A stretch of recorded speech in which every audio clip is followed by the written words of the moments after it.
Hi, welcome to another episode of Voices from the Past. I'm your host, Eric Fitzgerald. My guest today is a powerhouse in the theater legacy. He has a quote unquote, like I said, legacy behind him when it comes to community theater. He has worked with some of the biggest names in the community and even some big names in entertainment.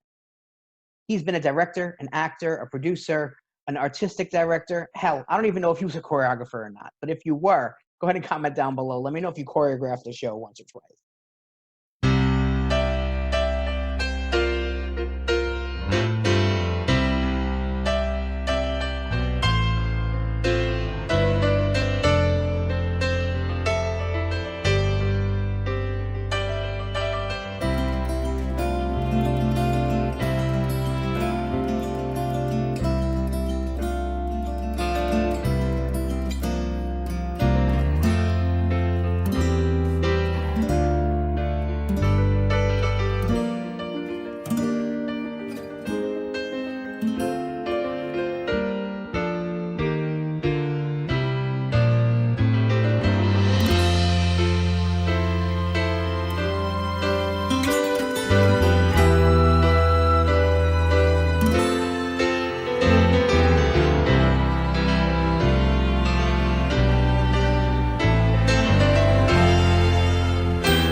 My guest today is Mr. Michael Coluccio. Welcome to Voices from the Past.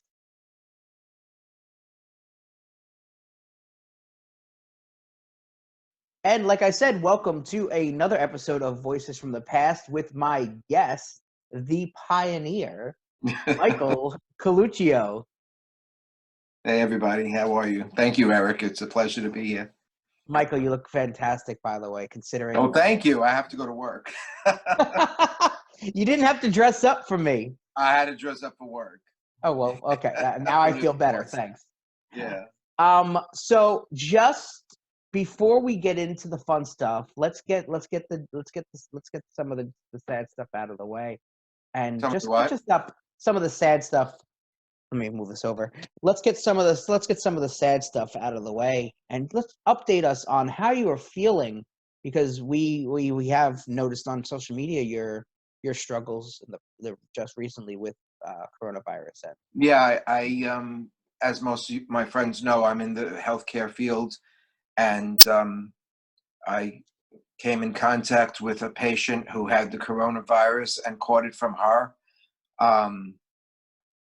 I didn't know at first.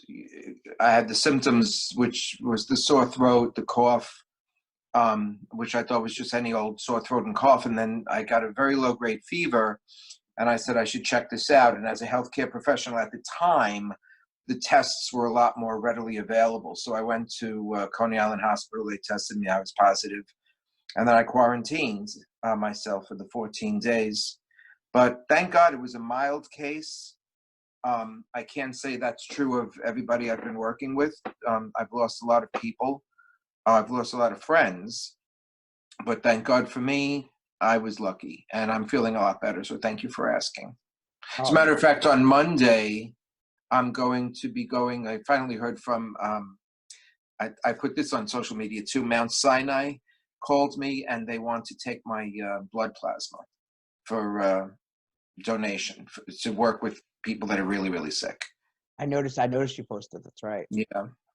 Yeah. So it's been a nice through journey, but thank God for thank you for all your prayers, everybody. And they worked apparently. And I was pretty diligent about my routine as well. So, it all worked out, thank God, but it's still out there. It's still a very dangerous disease, and people need to continue to be careful. I'll say that anyway. So let's jump right in because we have a lot to cover because you have one hell of a story. I do, I guess. And I'm sure every single person watching, maybe I probably get about 7 this time because all 5 people watching. all five people watching are going to really love some of the backstory and some of the things and the shenanigans that went on. Yeah, well, I'm looking forward to all your little surprises that I know nothing about. So we'll see. So was every other guest before you All right. until they saw them. Then All they said, right. "Oh, really? Come on, you had to find that? Can we cut that? No, I'm not cutting that one out. Nope." So let's take you all the way back. Let's go to prior to any pictures I have, prior to any video that I have, prior to any memories that I have. Maybe even memories that a lot of people have of you. Let's go all the way back to before all this happened and before, I guess, before community theater was what it is today. And what are your earliest memories of before you even, I'm sure before you decided to direct and to produce, you decided to perform. What are your earliest memories of Michael Coluccio, the performer? The performer, I guess, would be as a little kid in grammar school, which was St. Simon and Jude. And we used to do a variety of, school type productions. And I guess one of my earliest memories was playing the King of Hearts in Alice in Wonderland, the musical. And I think I was in the 5th or 6th grade. And I had to do something like, I think I sang a song. Something about a birthday. I don't remember. But I was definitely the King of Hearts. And it was a very small part because the Queen of Hearts is the big part, which I really should be doing now. But the King of Hearts was my first foray. And then I wasn't much on the stage so much, even as a younger guy. I started to become, because I always played the piano, so I became more of the musical guy, the guy who prepared everybody for their audition and the guy who helped someone at an audition, or the guy who musically directed a show, because I started as a musical director.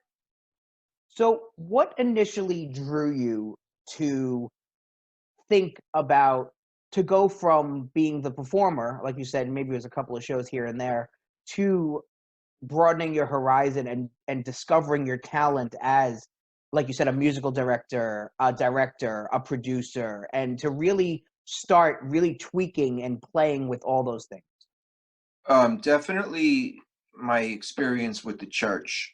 As a younger guy at St. Simon and Jude, I started out with I went the whole routine. I was the altar boy, then I was a lector, I was a sacristan, I did everything, and eventually started playing for the church, the piano or organ. I had always taken lessons as a kid. And so it definitely started from a musical point of view, in terms of musical direction or being a choir director or playing sacred music. That it definitely was church oriented. And then I went into the seminary for college for 4 years, Cathedral College, and it was there that everything came together because I immediately was commissioned, if you will, to play the organ on a daily basis for mass, for morning prayer, for evening prayer. So I was playing a lot of music, and I was collaborating with a lot of new friends who were also talented musicians, and that excited me, and that got me excited. And then I found out that there was a theater, not company, but there were a few people with theatrical aspirations in the seminary, even though it was not a school for the arts, so to speak. But I met my mentor, who was Reverend Harold Buckley, and he was a priest. He was also the priests in the seminary lived in the seminary with us, the students. It's the Cathedral College. It was called Cathedral College. It's now the Immaculate Conception Center in Douglas, and it's still there, but it doesn't operate as a college anymore. But when I was there, it was a college, and we used to have what were called student productions. And the student productions were self-written, self-produced, self-directed, just for fun, and mostly using existing songs and thrown together like a review. So we wrote a lot of student reviews back in those days. And I was, as an organist, everybody came looking for me with, oh, can you play the piano? I was like, yeah. Well, can you play this for me? And I want to sing this song, and can you help me with this? And all of a sudden, people started coming to me for theatrical and creative sort of help. Whereas my focus used to be only, liturgical, it then became more theatrical, thanks to the school. And I did several original productions as a younger guy in college that we wrote, we directed, we produced, and we invited the outside audience, to come and see us, and they were fun. So you guys basically created the first sing, quote unquote. I'm sure there were sings going on, because I never went to a public school. I always went to a Catholic school. We didn't really have sings in Catholic school, but it's very similar to what is done in a public high school. And I'm sure they were going on simultaneously with what we were doing. But yes, that's very much what it was. So, except we wrote our own book for the story.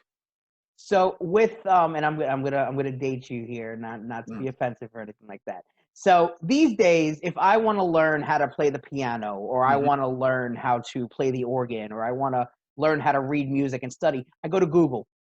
Back then, there was no Google. So how did you discover what you can do, and how did you learn how to stretch it to your expectations, I guess the word would say? Well, when I was young, right down the block from where I lived with my folks, there was a Korean woman, I'll never forget. Her name was Mai Gun-suk Kim. And Mai Gun-suk Kim was a piano instructor who, when I started to, I guess, get interested in learning more about theory and playing properly, my mom got in touch with Miss Kim, and she told me, Michael, there's a piano teacher right down the street, and you can take lessons from her. So I did.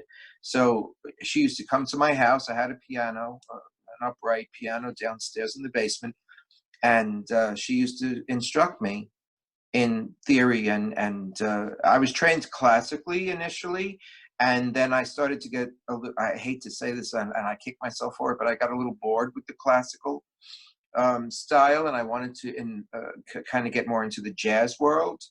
Then I joined a music school called the Brooklyn, what was it called? The Brooklyn Studio of Music and Dance, which was also near my house. So I was taking classical lessons at the same time as I was going to the Brooklyn Studio for Music and Dance to learn more of a popular jazz style. And then I started doing shows with them. So I was young, though. I was very young. I was like 12. So most people get into the arts, and not most people, but a lot of people get into the arts because they enjoy the spotlight, and they enjoy to be the actor, the face, the one who takes the curtain call. What was it like being young, coming up in the arts, discovering your talent, and not necessarily being the forefront, being the writer and being the composer and being the behind the scenes guy? Yeah, I didn't like being the center of attention. Some of my friends may disagree with me now, but I certainly did not like being on stage so much as a performer. But I very much, and I think I probably lived vicariously through the talent of everybody else. And I think that I was probably always a storyteller, and I wanted to tell stories, and I wanted, whether it was with an existing script or a new script or musically or interpretively, I wanted to tell those stories through the talent of more other people than myself. And that's when I started to morph a little bit away from the stage performance, and wanted to be more behind the scenes and instructing and helping other people to find their voice. So when you started to come up and you started to find your footing and your develop your talent, I guess I would say, in terms of your producing and your behind the scenes antics.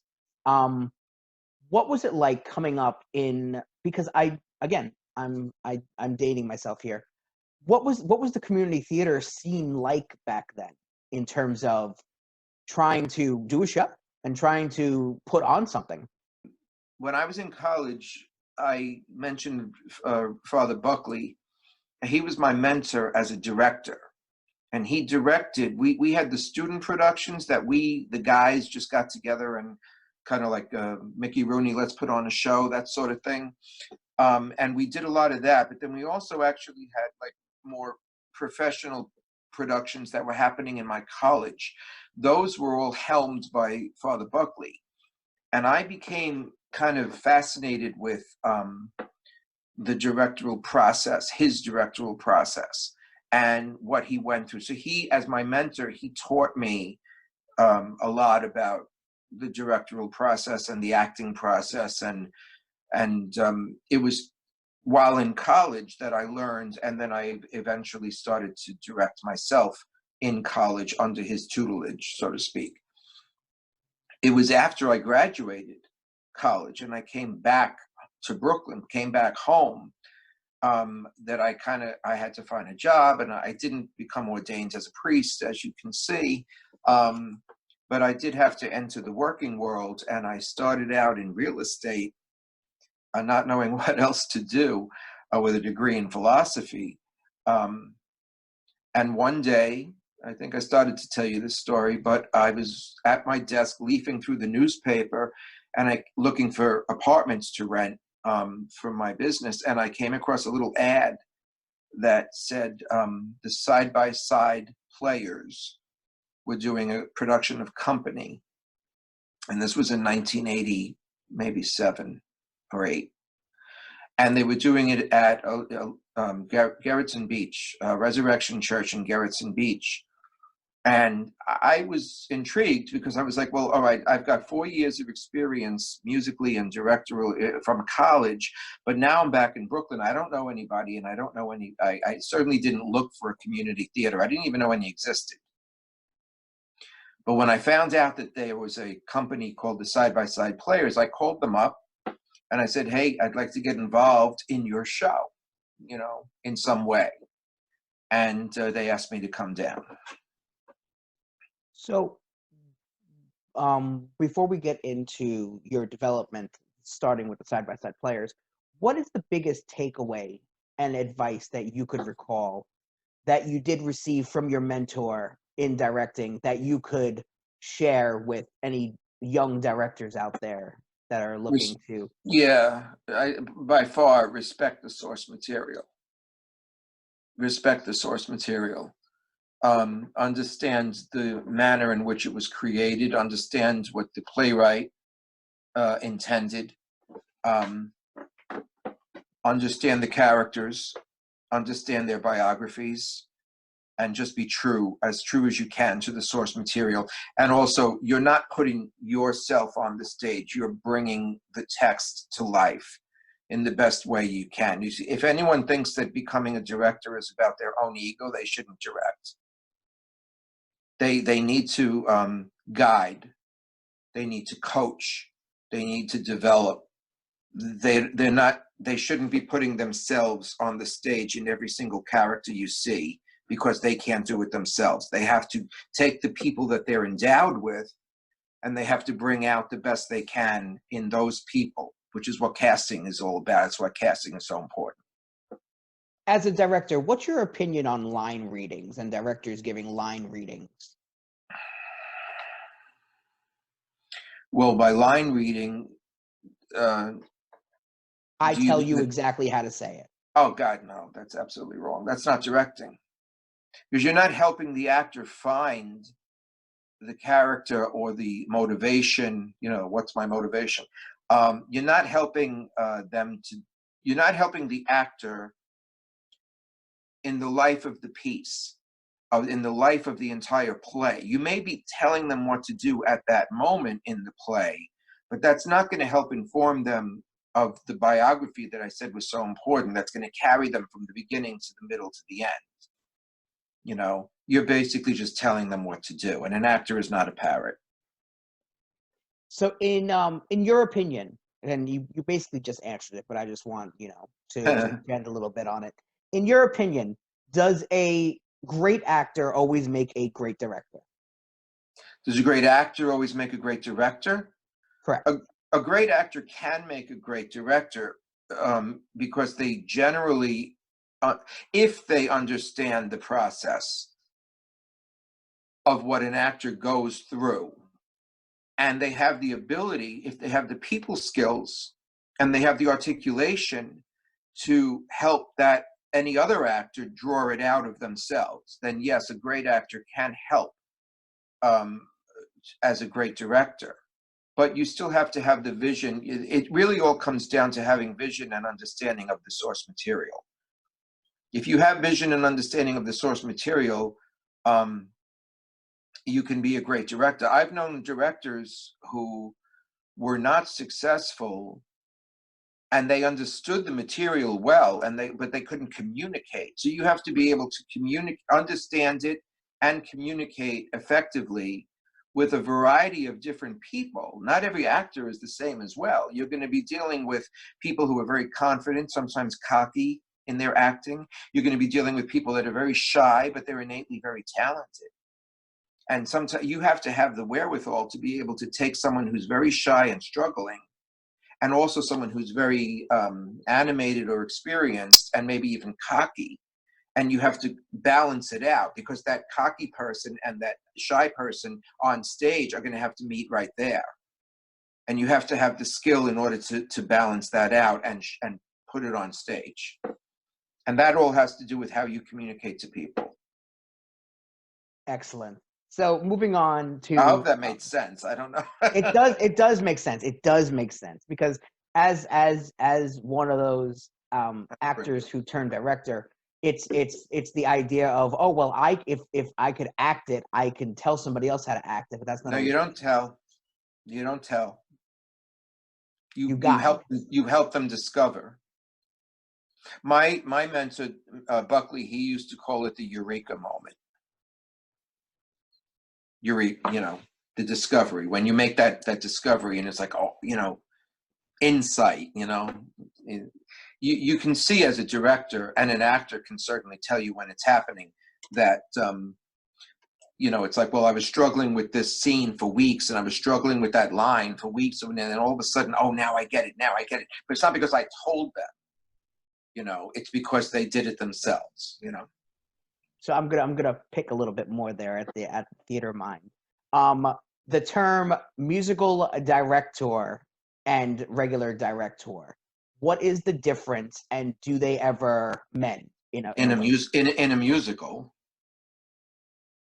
right? A musical director is responsible to direct the music, to teach the music. And when I was directing, I oftentimes used two musical directors. One I used for ensemble work, one I used for principal work. That was really only in the interest of time. One person obviously can do both, and many times has, but sometimes I would use two. And those people would be, I would have somebody work with the principals to teach them their songs, their notes, the theory behind it. And then I would use somebody else to try to teach ensemble or choral numbers, if you will.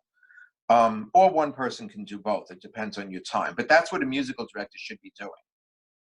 And then ultimately, generally, they're responsible for organizing the band or the orchestra, and then in most cases being the leader of that orchestra. In some cases, the musical director, when I used two, one would become the conductor of the band, and one would become the principal pianist. So with the musical director working on the music side of it, and this again comes into working together, would the musical director, since they control the music and the music controls the emotion of the scene sometimes, let's say something like Les Mis, would the musical director have any input on the creative way the director sees it? Or how would that clash, or how would that mend? That starts with a very intricate collaboration between the director and the musical director. But I think you're speaking of a very specific genre right now, which is a theatrical production, which is mostly sung through. And if you're speaking of a theatrical production which is mostly sung through, then there is a higher need for the musical director and the stage director to be, meshed in sync with each other, because it's very hard to distinguish where one begins and the other ends in terms of dramatic. If you yes, the answer is yes. I got him. No. I think I'll never forget. You're bringing back one memory of years ago. I went to see Evita, the original Evita, with Patti LuPone. I knew nothing about the show. My sister and I went, and we're sitting there, and I assume it opens with the funeral. It actually opens with the film, and then it turns into a funeral, and they're singing. And when the funeral is over, Evita, Evita, and then they just kept singing. So I don't know, 15 minutes into it, I turned to my sister and I said, I think we have to kind of pay attention to what they're singing, because I don't think they're going to talk, and it's funny because that was an example of where obviously musical direction and the stage direction are very much in sync.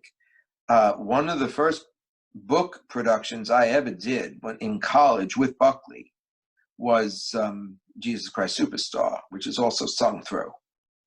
And that was interesting because I was the musical director and he was the director. So he had this vision for what he wanted to be happening on the stage and how the actors moved, and then of course the choreography. But it was a seamless collaboration when you do a sung through musical. It's a little tougher. So we pick off right where we left off, and Yes. you saw an article in the paper.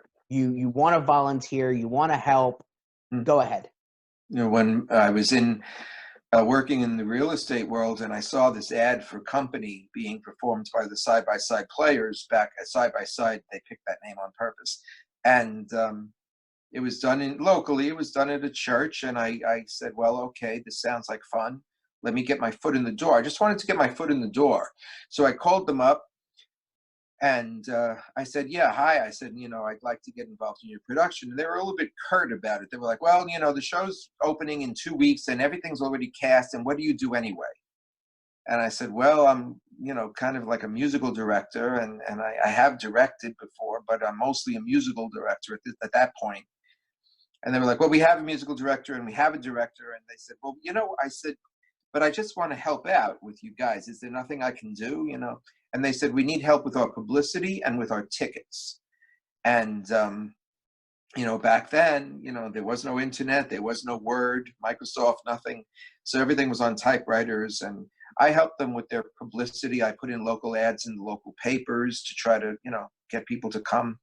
And I created their tickets, and I did I was like the at the door sale guy. So that's how I got my foot in the door, because they said, oh, you're overqualified for that. I said, no, I want to do something. I don't care what it is. I just want to get involved. I'm in Brooklyn. I don't know anybody. I don't know any companies, no pun intended. So I said, let me help you guys out. So I did. And I went down, and that's what I did. But it was fortuitous because that's where I met some of my, life lifelong friends who are friends to this day through that production, and it's also how my company got born.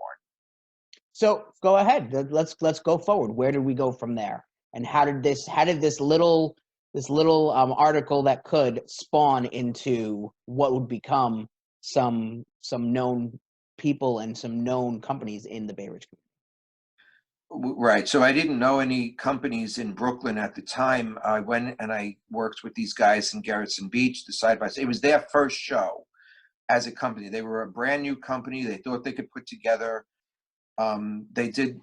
I think they made a mistake in choosing a big book show, Sondheim no less, as their first show.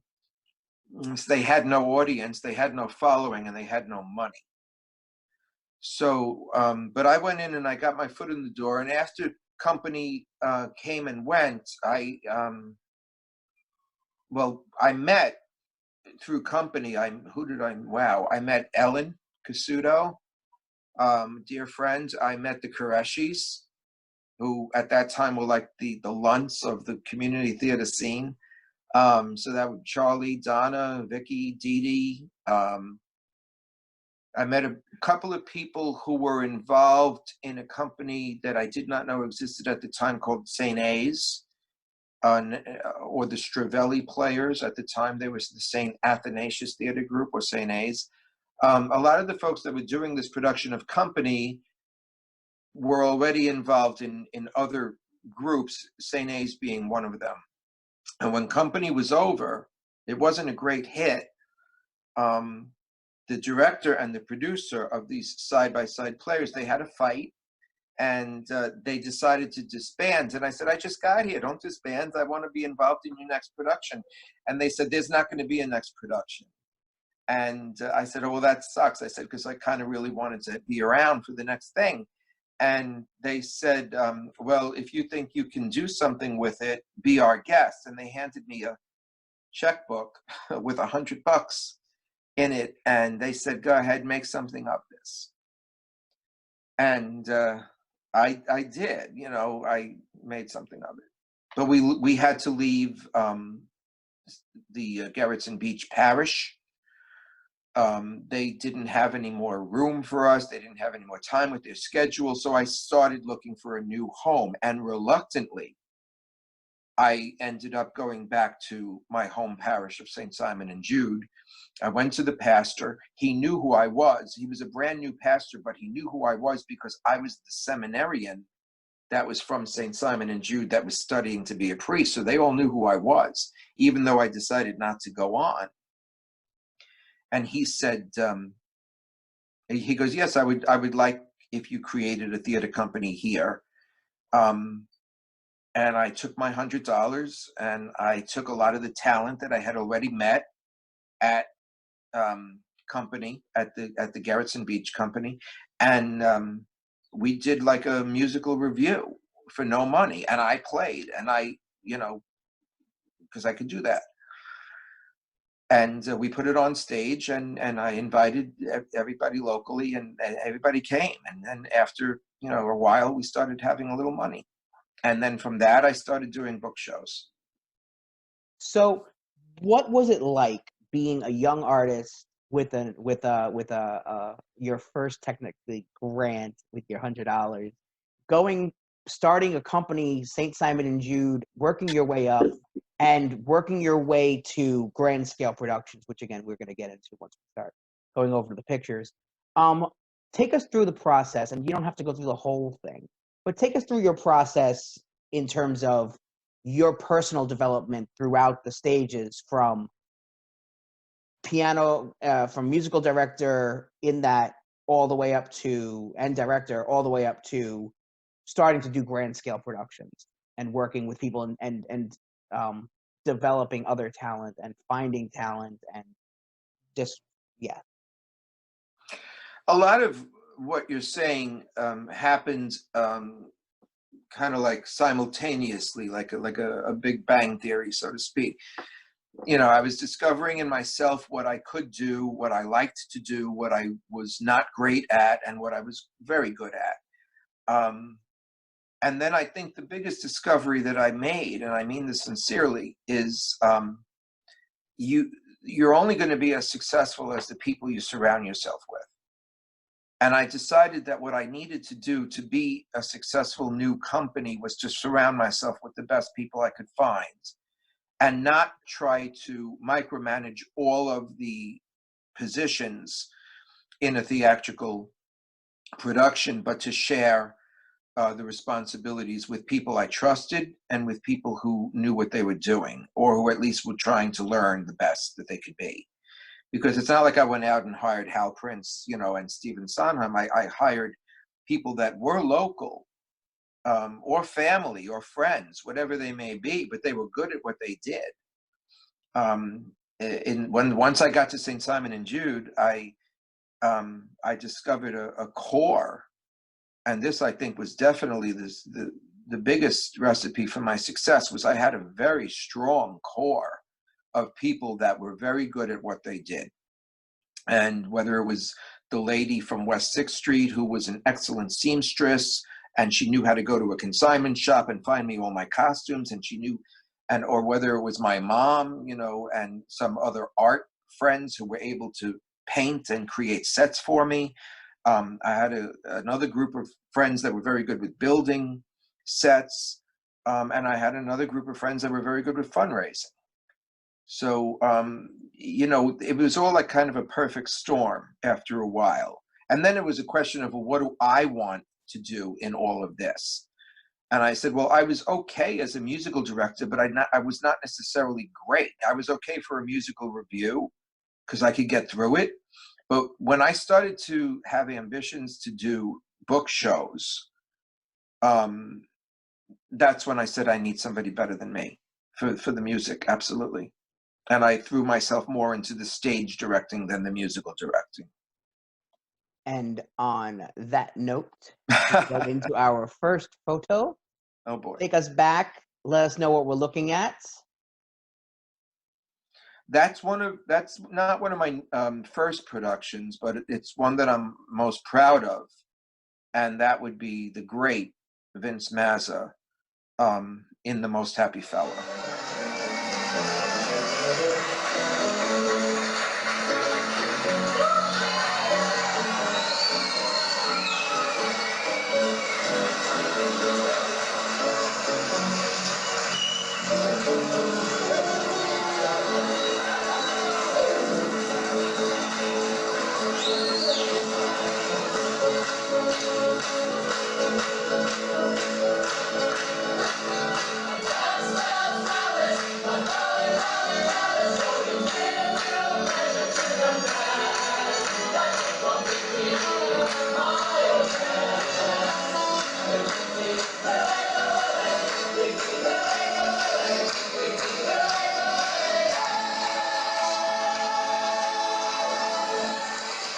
Which I did in 1999. Yeah, there he is.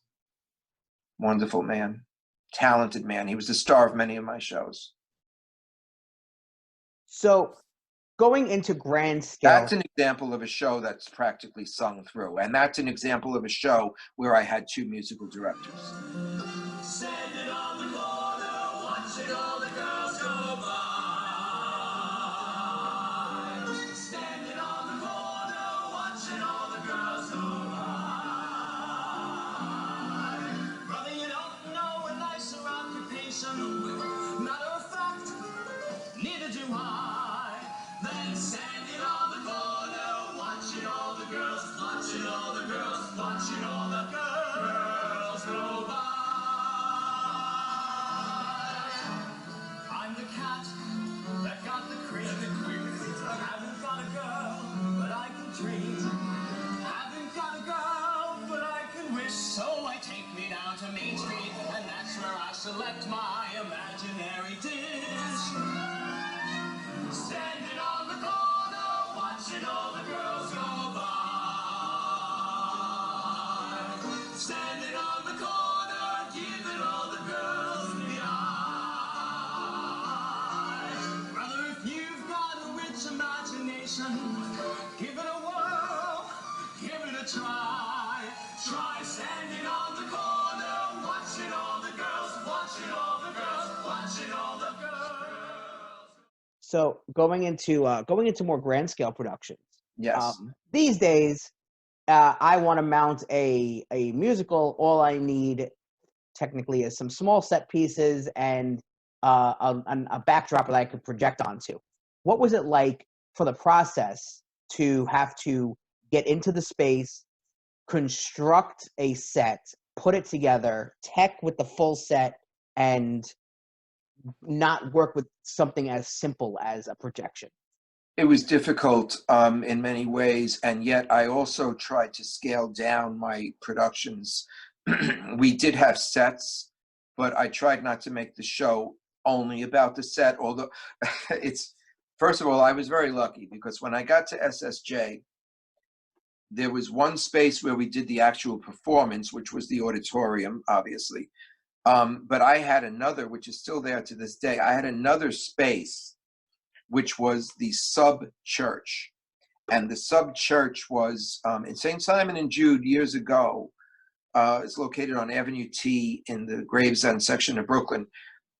It was originally intended to be a dual church, a lower church and an upper church.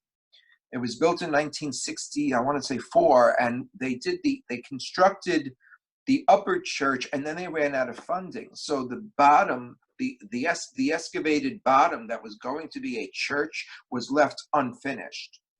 That unfinished excavated space, which was vast, was all mine.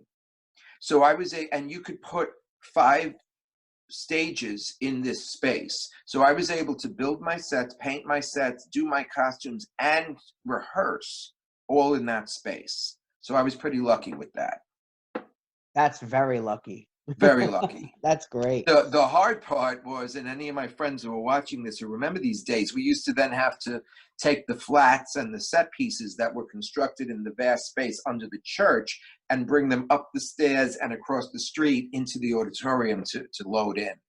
So we were doing load-ins, and then there's, of course, strike when it was over. So I was lucky in that respect. I know a lot, as a matter of fact, a lot of the other theater companies, as I started to learn who they were at the time, used to come to me and say, "Can we use your space for rehearsing?" And I used to grant that privilege as well.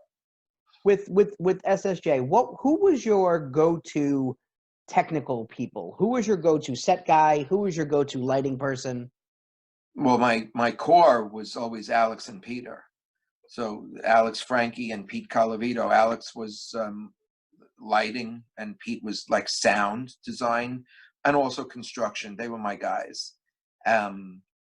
Pete still works in the business. He's in the electricians union, and he does a lot of movies and TV shows. And Alex went into personal finance. But Alex, and this is one of the little stories where they all start to intermingle. So Alex and Peter are working with me, and then I'm starting to do stuff like I get to know more about St. A's, and that's where Alex goes and meets Didi Qureshi, and they start dating and eventually get married. There are a lot of dating and married stories in the community theater world. A lot. There still are. Wasn't. Yeah, there still are. There's a whole bunch. There's a whole bunch. I'd like to say that I'm responsible for some of them, but I mean that's more Cupid's arrow. But we created an environment where community theater is very much like a family. Community theater creates lasting friendships, as you know, and it's those friendships that spawned in some cases some great romantic stories as well. But so, Pete and Alex for sure. Christine Hoffman was a stage manager for a lot of years. Dina Qureshi, listen to me. Dina Desiderio. She was a stage manager with me for a while. So I've had a few. Jimmy, God rest his soul. He was my stage manager for a while. So I've had a few people over the years.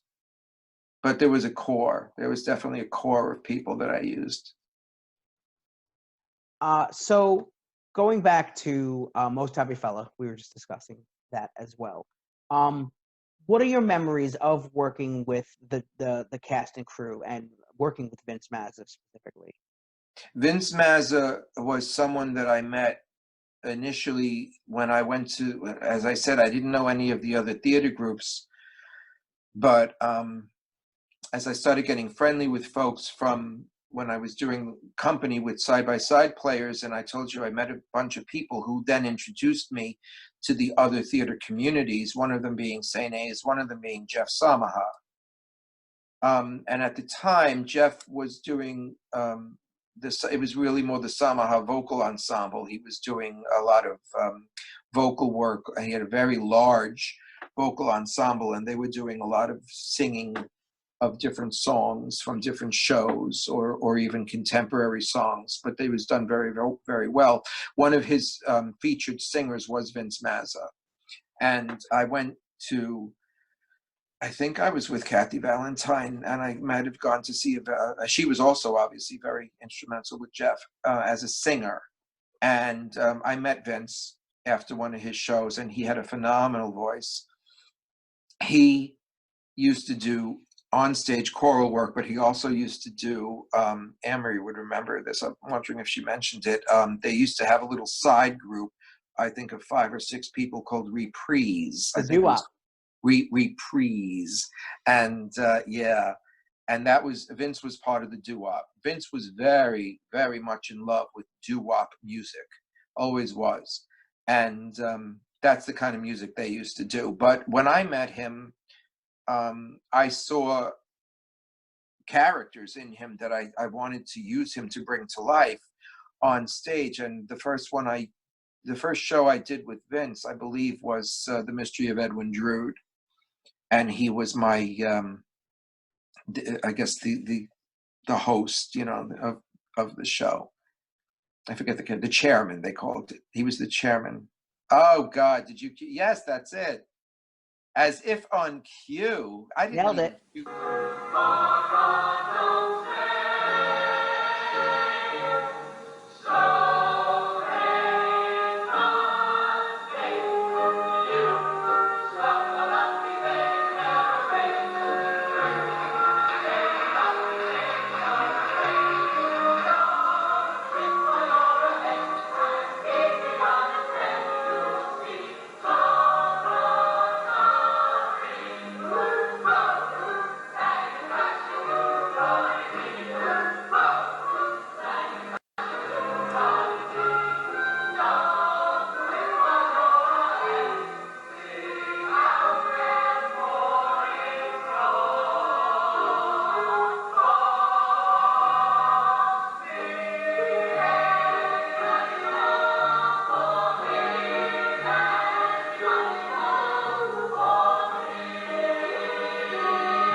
So Vince is there on the left. Diana is next to him with the praying hands position. Val is there in drag, kneeling down with her arm on Sal's shoulder.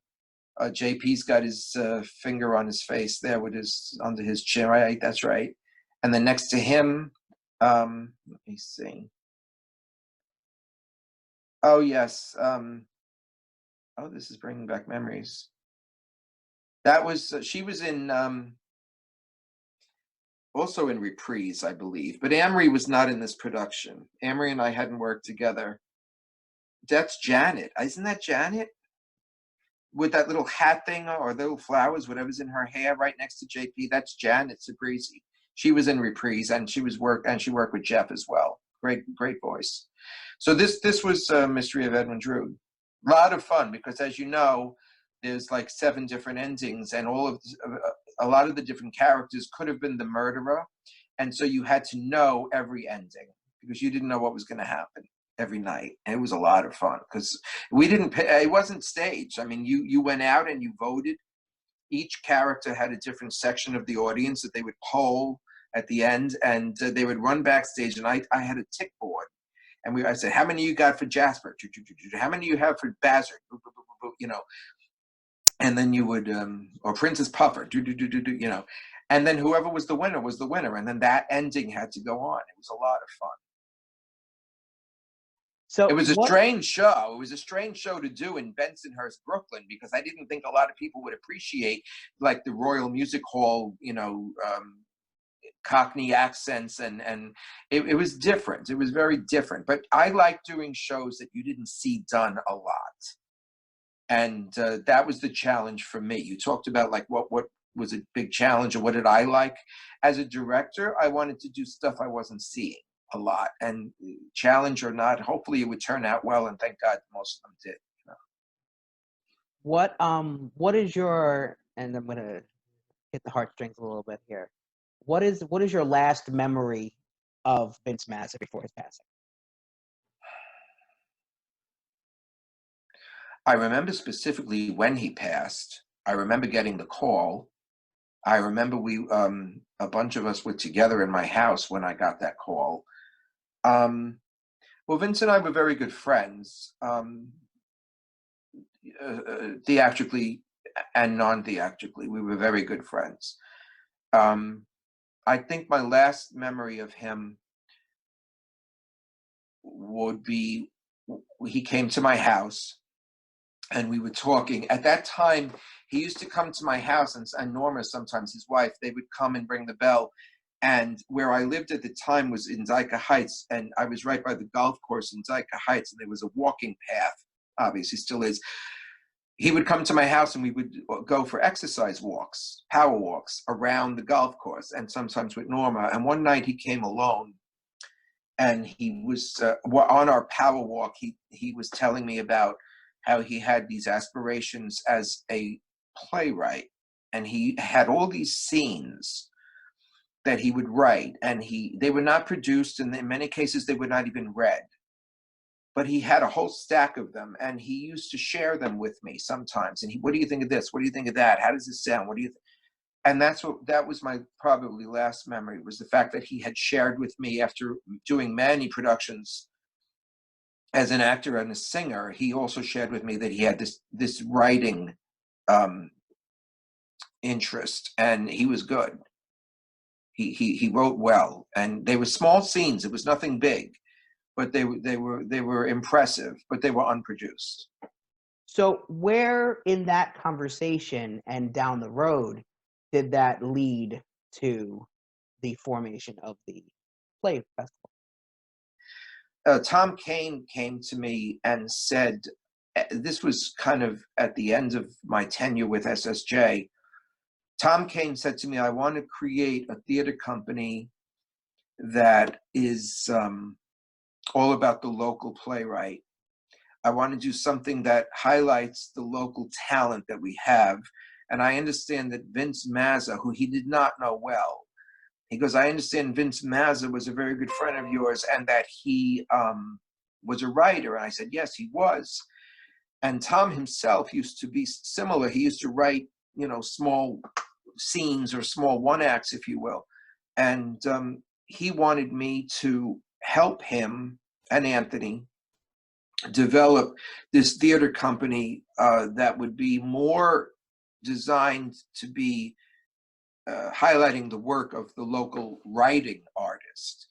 And he wanted us to utilize a lot of Vince's works. And the irony is that Vince died literally right before any of his work was staged in any way at one of these local festivals with Brooklyn One. Brooklyn One existed for that purpose, was to give those writers a voice that never thought they would have a voice. And I was proud to be a part of that. I was. And when Vince died, and Tom found out that he died, he decided that we had to create or dedicate our very first sort of meetings as a group as a Vince Mazza Playwright Festival. And in honor of his name, and in honor of the fact that he had contributed so many of these little stories to that festival, I was honored to direct the first one. So we're going to go with also, Jeff Samaha, by the way. Jeff was the star of that little scene. Right, Jeff? Leo of the laundromat. He'll never let you forget that. He was a priest. It was a wonderful scene. So we're gonna go more into detail when we get to the roundtable discussion later this month About Tommy, yeah. about Tommy. But let's talk a little bit about your memories of first meeting and working with Mr. Tom King. Wow, that was a lot of pounds ago. Oh boy, Tommy.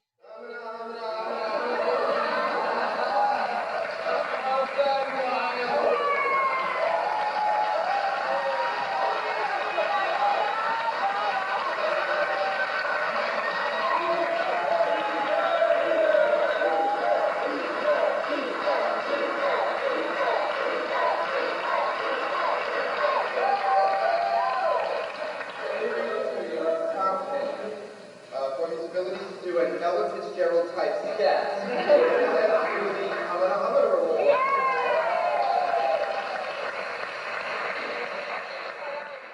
Tommy, that was at St. John's.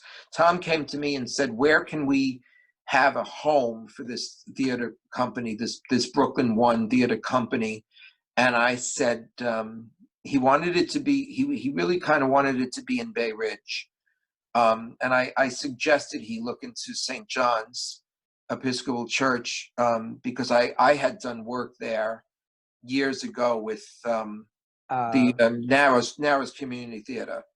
They had done years ago. They had done a production of Godspell, and I think I was the musical director for that. And we used St. John's, and so I knew they had a stage in St. John's, and I also knew they weren't very active with any other theatrical communities. So I said to Tommy, "Why don't you just go ask St. John's if they're available?" And he did, and they were. But the funny thing is, they had torn down the stage, so now everything was just flat on the floor. So he goes, "I took your advice and I went to St. John's and they said it was okay for us to use it." I said, "That's great." He goes, "But they don't have a stage." I said, "Well, they used to." He goes, "No, but it's okay because I want everything to be like on the floor." He goes, "I want it to be very intimate, that sort of thing." But how did I meet Tommy? My first memory of Tommy was hearing about Tommy. And, oh God, in the early 90s, Tommy was involved in so many things in Bay Ridge. One of the things he was involved in was a group out of Zavarian High School called X-Act, letter X, A-C-T, X-Act. And when I did Into the Woods, one of my actors, Joe Narciso, the great Joe Narciso, he was my Jack in Into the Woods, but he was also playing Hero in a production of Forum that they were doing at X-Act. And I went to see it for Joe. And I guess while they were doing it, Joe was talking about me with Kane. And when I went to Zavarian and the show was over, I waited back in stage or wherever you wait to see Joe, to congratulate him. And out comes Kane, who had just played, what are we looking at? That was my Into the Woods. And that's Joe there in that horrible orange wig. Yeah, and he was my Jack in that show. It was wonderful. But I came out at Zavarian to see Joe and congratulate him. And all of a sudden I hear this booming voice from in the distance, "Coluccio!" I was like, oh my God, who's calling me? And it was Kane. I had never met the man. "Michael Coluccio!" And I was like, holy shit. So I went over to him and he goes, "You're Michael Coluccio," he goes, "and I heard all about you and I want to work with you." And I was like, oh my God, So Joe had said something about, the fun he had doing Into the Woods, and now Kane wanted to work with me. And we met and we chatted. We became instant friends, even though we were very different types of people. And we started to do some work together on stage as well, long before Brooklyn One. And we were friends ever since, So once again, tugging on the heartstrings, what are your last memories of the man, the myth, the legend? I was in the hospital room with him, and He wanted to be remembered for his work, which we made sure we could do. As a matter of fact, Jeff, I think, put something together, like a video compilation, which thank God we were able to do. I think he would have liked to have seen it, Tommy. I think he would have liked to have seen that compilation, but he didn't live to see it. But we did play it at the funeral, in the funeral parlor, and so a lot of people got to see it. It was a great piece of work that Jeff did. I have to hats off to him for that. My last memory would be seeing Tom and telling, and he said to me that I shouldn't be sad, because he had done as much with his life as he could, and he was happy with where he was in this place. He was sad about, like, his mom and his dad, because of what they would be going through, but he didn't have any particular regret. And he also told me that, I guess like Houdini, he said, and when I get to the other side, I'm going to haunt you, and I'm going to come in and talk to you and all this. And I said, okay, he hasn't done that, but he's here. He's here every day.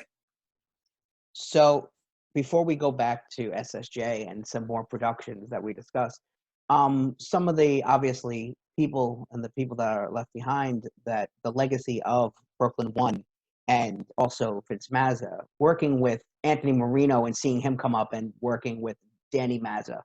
What are your fondest memories of both of them? One seeing one grow into running a company and the other one just flourishing as a singer. Yeah. So Danny was gifted with a beautiful voice, I think, obviously, because his dad had those genes, and so he inherited them. Danny was in my first production of Fiddler on the Roof, which Vince was. I said Vince was the star of many of my shows, and he was Tevye in Fiddler, and he was wonderful, wonderful. And Danny was one of the young boys in that show. I mean, he was very young at the time, and that might have even been his first thing, his first foray onto the stage, Danny. But yeah, I had the privilege of watching Danny grow as a singer over the years. He was very shy. He still is. I think he doubted his ability and his talent, which I don't think he should or does much anymore. But at the time he did. But he definitely has grown into a beautiful singer. He's got his dad. Vince had a certain tone to his voice, a tonal quality which is hard to replicate. And Danny has that tone. When you heard Vince sing, you knew it was Vince, and Danny has that as well. And Anthony also, I think Anthony saw my production of West Side Story, and I think he was in my production of Joseph and the Dreamcoat when he was young, very young. I don't think he was in West Side Story, but I think he came to see it. And I think he was like, well, I want to do that too. And he was, I think he was in Joseph as a young guy. I think he also did my anniversary show as a young guy. And then, but Anthony studied theater. So Anthony went to Wagner, and he's always been very theatrical. He worked with the Our Lady of Guadalupe Theater Company, which was a youth theater company. So when I started SSJ, I started to learn about the other theater companies that were my contemporaries, St. A's, Jeff, eventually Joe Appel created OLG. So there were a lot of other theater companies. St. Dominic's used to have a theater company. Rockaway had their theater company. Some lasted and survived, and others, didn't.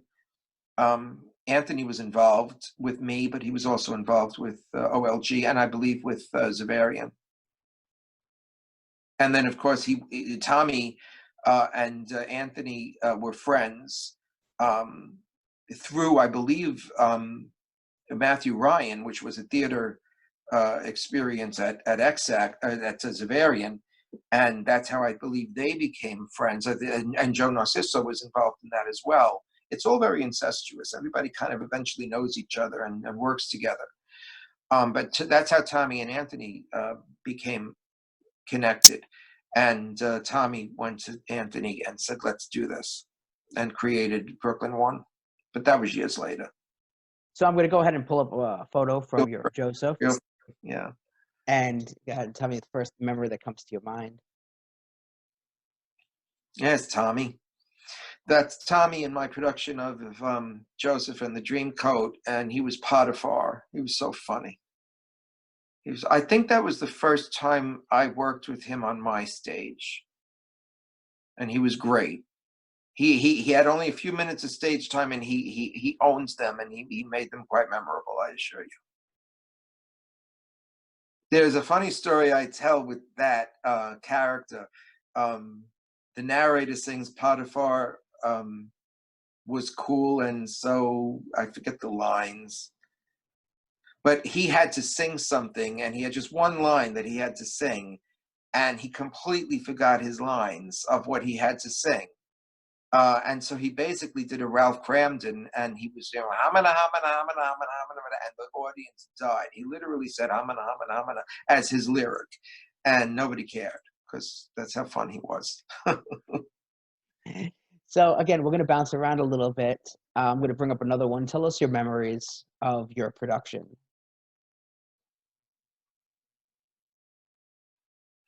Oh, that's Annie.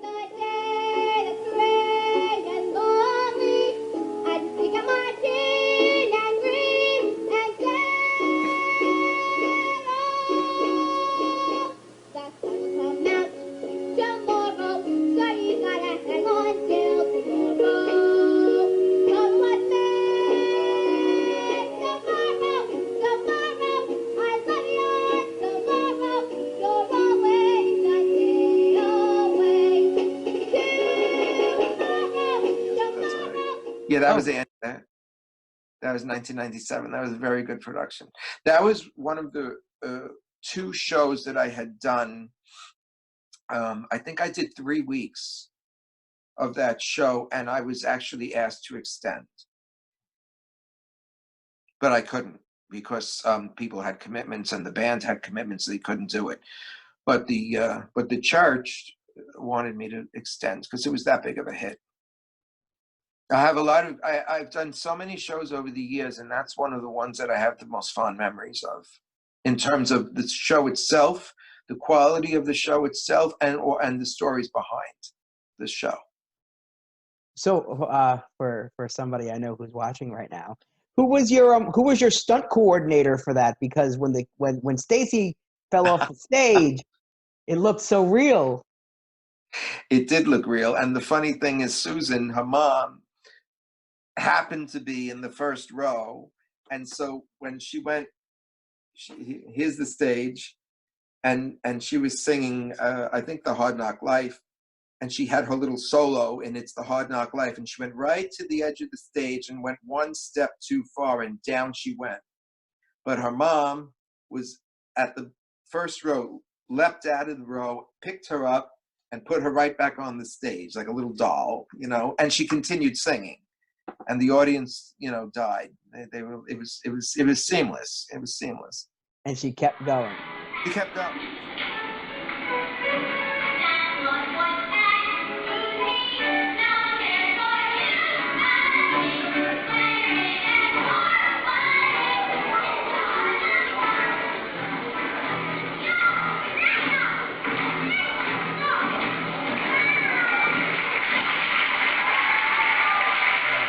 She kept going. She kept going on the way down, and then she kept going when she was back on. Good job, Stacy. Very good job, Stacy. I'll always remember you for that. So, all right. So now I'm going to try to do my best to be as much in chronological order as possible. Okay. And tell us it's what hard because it was a lot. It was a lot. Tell us what show we're looking at here, and what are your memories? That was my first book show. That was Hello, Dolly with the great Ellen Casuto. Ellen is responsible for so much in my life that she probably doesn't realize, but I just spoke to her a few weeks ago when she heard I had the COVID. I hadn't spoken to her in a couple of years. And we spoke about the COVID and stuff. But Ellen, that was Hello, Dolly. It was when I went to St. Simon and Jude, the pastor said, yes, you can definitely do your theater company here. He said, but promise me that you will do a production of Hello, Dolly. I said, oh boy. I said, well, the first thing I thought about was, the stairs and the red dress and who you going to, and he said, make sure you get a really good Dolly. And Ellen was in company with the side-by-side players. She was one of my first friends, and she also is responsible for me being in the medical profession. But that was Hello, Dolly, my first book show. It took me about 2 shows of sort of like reviews, musical reviews that didn't cost a lot of money but made a lot of money. It took me a couple of shows to have the money into the capital to produce that. And that was such a big hit that everything else was, it was just downhill or uphill, downhill. It was like rolling to it. Everything took off from there, put it that way.